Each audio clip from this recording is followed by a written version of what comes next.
Hello বন্ধুরা, আজকে আমরা চলে এসেছি পূর্ব বর্ধমান সোনাঝুরি বাগানে। তো এই জায়গাটা কোথায় তোমাদের সবটাই বলবো, তার আগে তোমরা একটু বাগানটা একটু ঘুরে দেখে নাও। আর ব্লগটা খুব সুন্দর হতে চলেছে, তোমরা কিন্তু কেউ স্কিপ করবে না, তোমাদের ভীষণ ভীষণ ভালো লাগবে।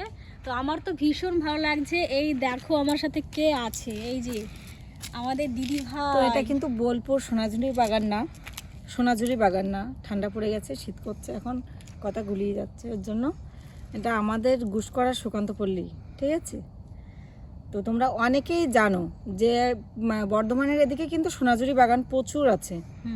তো সেই রকম একটা অনেক বড় জঙ্গল বলে আমরা সোনাঝুরি জঙ্গল। তো তোমরা একটু ওই ভিউটা দেখো, জাস্ট অবাক হয়ে যাবে ফাটাফাটি। আর প্রথমে যখন দিদি আমাকে বললো যে মমতা আজকে সোনাঝুরি বাগানে ঘুরতে যাব, তো প্রথমে তো আমি ভেবেছিলাম যে বোলপুর শান্তিনিকেতনে যে সোনাঝুরি বাগান আছে, তো সেখানে মনে হয় ঘুরতে যাব। তো দিদির সঙ্গে সঙ্গে চলে এসেছি। তো সত্যি ভীষণ ভালো লাগছে। দেখো চারিদিক দিয়ে কুয়াশাটা, দেখো মনে হচ্ছে বরফ পড়ছে চারিদিকে, জঙ্গলের ফাঁক দিয়ে শুধু মনে হচ্ছে দেখো বরফ, শুধু বরফ। আর এত সুন্দর লাগছে, খুবই ভালো লাগছে। তো কল্পনা দিয়ে এই জায়গাটা না নিয়ে আসলে এত সুন্দর একটা মানে কি বলবো, আনন্দ উপভোগ করতে পারতাম না। আর দিদির সঙ্গে সঙ্গে আমরা হেঁটেই যাচ্ছি, মনে হচ্ছে মানে কোনো কিছুই মানে শেষ হচ্ছে না, না শেষ হচ্ছে পথ, না শেষ হচ্ছে বাগান। তো চারিদিকে শুধু বাগান আর বাগান, সত্যি আমার ভীষণ ভালো লাগছে। তাই আচ্ছা, আমারও খুব ভালো লাগলো গো। আর তোমরা একটু সবাই কমেন্টে জানাবে যে তোমাদের কেমন লাগলো। কিন্তু একটু বেলার দিকে আসলে তোমাদের ভালোভাবে দেখাতে পারতাম, এখন সেইভাবে দেখাতে পারলাম না, সন্ধ্যা হয়ে যাচ্ছে, প্রায় সন্ধ্যা হয়ে গেছে। তো এক লাইনে শুধু শাড়ি দেওয়া সোনাঝুরি গাছ, সোনাঝুরি গাছ, সত্যি এত ভালো লাগছে। আমি এই জীবনে ফার্স্ট টাইম এরকম বাগানে এলাম। আর ছোটোবেলায় যখন পিসি বাড়িতে গেছিলাম বীরভূম হচ্ছে আমি একটু দৌড়াই, প্রথমে একটু দৌড়ে নিলাম, যাই হোক ভীষণ ভালো লাগছে। যখন বীরভূমে মানে পিসুতো ভাইয়ের বাড়িতে গেছিলাম, তখন শুধু ধুধু বালি আর বালি। সত্যি এতটাই ভালো লাগে এই বর্ধমান জেলায় আসলে। আমি আমার যখন 13 বছর বয়স ছিল তখন আমি এসেছিলাম। আর এখন কত বছর হলো? 28। 60 বছর না তোমরাই বলো 60 বছর হয়ে গেছে। তোমরা একটু কমেন্ট করে বলো তো। দেখো ওর দিদি, আমি আমার 70 হলে তাহলে ওর কি বলবো, আমি বলবো। তোমরা সবাই একটু কমেন্ট করে জানিও 60 আর 70 বছরের বুড়িদের কেমন লাগছে। ওই দেখো মাম্মিও কিন্তু এসছে এই যে। আর তোমরা তো সবাই মোটামুটি জানো, মাম্মি পাপাও আমাদের সঙ্গে কল্পনাদির বাড়িতে এসেছে। সত্যি আমরা ভীষণ ভীষণ এনজয় করছি। আর গতকালকে গেছিলাম বোলপুর শান্তিনিকেতন মেলাতে, তো এত সুন্দর লেগেছে সত্যি। আমি মানে অবাক হয়ে গেছিলাম মেলাটা দেখে। আর পুরোটা মেলা ঘুরতে পারিনি, কেননা পুরো মেলা ঘোরাটা মানে কি বলবো, আমি বলছি তোমাদের বিষয়টা খুলে ফাঁস করে দিল। ওর 60 বছর বয়স হয়ে গেছে, ওর গিটে গিটে হয়ে গেছে ব্যথা, দেখেছো, এজন্য হাঁটতে পারছিল না। সত্যি সত্যিটা বলে দিয়েছে। আমি বলেই দিলাম, ও ভীষণ লুকায় কথাগুলো, তাই আমার একটু ঠোটকাটা আছে, এর জন্য আমি বলে দিলাম। তো এই জন্য তোমাদেরকে বলে দিচ্ছে। যাক, তোমরা কিছু মনে করো না, আমার 60 বছর হয়েছে, তাই কি হয়েছে। দেখো তো আমাকে সোনাঝুরি বাগানে ঘুরতে নিয়ে এসে আমি কি সুন্দর, দেখো ওকে নিয়ে হাঁটছি, দৌড়াচ্ছি। দেখো তো তোমাদের কি মনে হচ্ছে আমার 60 বছর বয়স আর ওর 70 বছর বয়স মনে হচ্ছে কি বলো?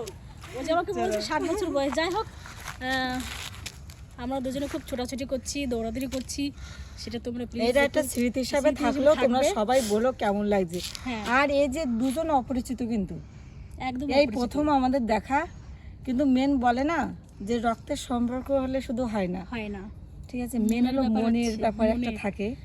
তো সেই রকমই একদম 60 আর 70 একদম খাপে খাপে মিশে গেছে। 60 আর 70 বছরের বুড়ি দুটোর একদিনেই বিয়ে হয়েছে, একই লগ্নে, একই ডেটে, একই বারে, একই মাসে। তাহলে বোঝো আমাদের ভাগ্যটা পুরো এক, শুধু বয়স। এটা কিন্তু ভীষণ একটা মানে মিরাক্কেল একটা বিষয়।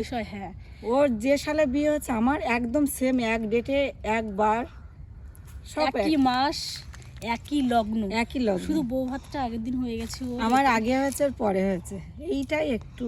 ওর বউ ভাতে ঝড় বৃষ্টি হয়নি, আমার বউ ভাতে ঝড় বৃষ্টি হয়ে গেছে। কি করবো, এটা আমার কপাল খারাপ। তো যাই হোক, তোমাদের এই যে আমাদের এত সুন্দর একটা ব্লগ ভিডিও তোমাদের কেমন লাগলো তোমরা সবাই একটু কমেন্ট করে জানিও। আর আমার দিদিভাইকে কেমন লাগলো সেটাও জানিও।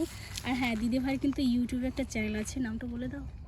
কল্পনা 109।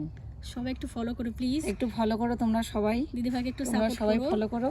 যেভাবে আমাকে সাপোর্ট করছো সেভাবে আমার দিদিভাইকেও সাপোর্ট। আচ্ছা, আমার এখানে এসে তোমার কেমন লাগছে বলো? উফ, সে সেটা আমি বলে বোঝাতে পারবো না কেমন লাগছে, আমি সত্যি বলে বোঝাতে পারবো না, খুবই ভালো লাগছে। মনে হচ্ছে আমি মোটামুটি 1 মাস 1.5 মাসও মন ভরবে না, কিন্তু কি করব আমরা তো মানে কি বলবো আর থাকার উপায় নেই, সংসারই আমরা। ওই যে ক্যামেরাম্যান দেখো, ক্যামেরাম্যান তোমার কেমন লাগছে বলো? আমার তো খুব ভালো লাগছে। আমাকে বলছে যদি আমি 15 দিনও তোমার এখানে থাকি না তো আমার বাড়ি যেতে ইচ্ছা করবে না এরকম। জানি না মন থেকে বলেছে না এমনি এমনি না, না, বলেছে না সত্যি মন মন থেকে থেকেই বলেছে, জানি না।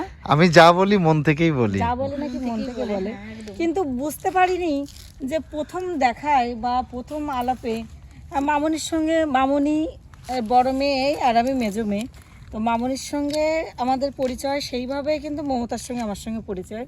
হুম, তো এতটা যে আমাদের ঘনিষ্ঠ হয়ে যাবে, বুনে বুনে হয়ে যাব। আর একটা কথা শেয়ার করি, আমরা খুব তাড়াতাড়ি কিন্তু 2 বোনে দিদি নম্বরে অনে যাচ্ছি, হুম, পর্দার দিকে চোখ রেখো, ঠিক আছে?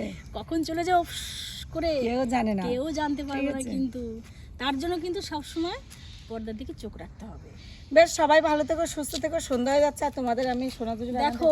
দেখাই। এখন পুরো অন্ধকার হয়ে যাচ্ছে, শিয়াল যদি আসে আমাদেরকে চারটে কি মোটামুটি 10টা শিয়াল যদি টেনে মেনে ধরে, এই সোনাঝুরি বাগান থেকে কিন্তু আর কেউ ওই বাঁচাতে হবে না। কি সুকান্ত পল্লীতে কিন্তু ফিরে যেতে পারবো না, সত্যি কথা। সুকান্ত পল্লীরই আন্ডারে, ঠিক আছে, কোনো ব্যাপার না। হ্যাঁ, সবাই আসা যাওয়া করছে, ওই দেখো একজন সাইকেল নিয়ে আসছে। হ্যাঁ, সারাক্ষণ এটা একটা সারাক্ষণ। রোড, দেখো এটা হচ্ছে এটা একটা মানে road। ফরেস্ট রোড, দেখো এত সুন্দর, মানে এদিকে রোড, এইদিকটা রোড, চারিদিকটা শুধু রোড আর রোড। সত্যি চলো, ভীষণ ভিডিওটা ভালো লাগছে। long চলো, করলাম না। তোমাদেরকে দেখায় আমার ক্যামেরার পেছনে কে আছে একটু দেখে নাও, নাহলে মন খারাপ করবে তো। তার কেমন লাগছে বাগানটা সেটাও তো তোমাদের অবশ্যই জানা দরকার না। এই দেখো, খুব ভালো লাগছে এখানে এসে। ভালো লাগছে, হ্যাঁ, খুব ভালো লাগছে। ওই দেখো খুব ভালো লাগছে বলছে। আর এই যে আমাদের এখানে ওই যে বেথুয়া ফরেস্টে যাই, হুম, ওই টিকিট কেটে তারপর ঢুকি। তাও তো এত বড় ফরেস্ট না, ছোট ফরেস্ট। ছোট। হুম, আমাদের কিন্তু সব জায়গায়, মানে আর একটু গেলেই তোমাদের দেখাতাম, আমি যদি এই রাস্তায় নিয়ে যেতাম আবারও কিন্তু আরেকটা, মানে সব জায়গায় আমাদের চারিদিকে শুধু এরকম সোনাঝুরি জঙ্গল। হুম, আর মেন ব্যাপার আমি তোমাদের বলি, আমাদের মেয়েদের মেন সমস্যা কি? জ্বালানি। হুম, আর এখানে সেটাও অভাব না, জ্বালানির অভাব শুধু এই নেই। ফরেস্টার মানে সোনাঝুরি বাগানের জন্য আমাদের কিন্তু রান্নার কোনো প্রবলেম হয় না। তোমরা অনেকেই দেখেছো আমাদের জ্বালানি, আমরা কাঠে রান্না করি, আর সেই কাঠটা ঠিক আমাদের এইখান থেকে সংগ্রহ করে নিতে হয় সারা বছর। হ্যাঁ, সারা বছর। আমি এসে দেখছি লাগছে। দিদির বাড়িতে বস্তা বস্তা পাতা লোড করা, সত্যি আমার খুব ভালো লাগে জানো তো। এরকম জ্বালানি দিয়ে যদি সারা বছর রান্না করা যায়, গ্যাসের তো কোনো প্রয়োজনই নেই। আর একদম। কাঠের জালের রান্না যে কতটা সুস্বাদ হয় সেটা তো তোমরা ভালো করেই জানো। চলো, আমি আর ভিডিওটা বড় করছি না, মমতা তুমি আরেকটু বড় করো। আচ্ছা, ঠিক আছে, শেষ করো তো না। যাই হোক, মানে সন্ধ্যা হয়ে গেছে, এখন বাড়ি যাই। মানে আমার জামাইবাবু মানে একটা খুব সুন্দর একটা জিনিস এনেছে, সেটা তোমাদের রাতে খাবার সময় দেখাবো।